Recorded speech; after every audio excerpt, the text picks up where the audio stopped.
الأصحاب. شكون صحابك؟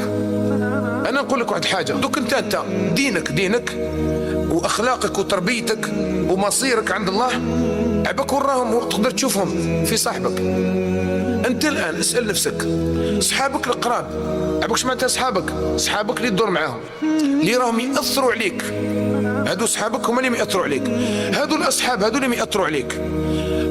أعطيني كيفاش دايرين، يخافوا الله، لسانهم يذكر الله ولا كلام فاحش، الناس يحافظوا على أعراض الناس في القسرة ولا يجبدوا أي واحد، يجبدوا الناس رجال ونساء ويتكلموا على أي إنسان.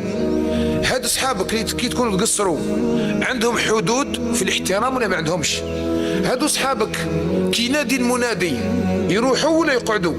هل هؤلاء من حزب الرحمن أم حزب الشيطان؟ شحال من إنسان سيء الخلق لا ينبغي أن تكون معه، شحال من إنسان ضعيف الإيمان لا ينبغي أن تكون معه، شحال من إنسان قليل الحياء والأخلاق لا ينبغي أن تكون معه.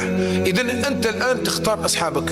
الرفقة هي أهم شيء يعيننا في حياتنا اليومية، خاصة الزمن. أنا ما نقولكش روح عيش وحدك كي المهبول ولا توسوس من الناس كامل، لا، أنا نقول لك حاجة تقدر تختار. وكاين الناس ولاد الحلال، وكاين الناس طيبين، وكاين الناس شوف تخلص بالدراهم، تخلص دراهم كبار وماشي خسارة فيهم، تقول هذا نشريه الإنسان كما هذا وهذا ماشي خسارة فيها، لأن الأوقات والأزمان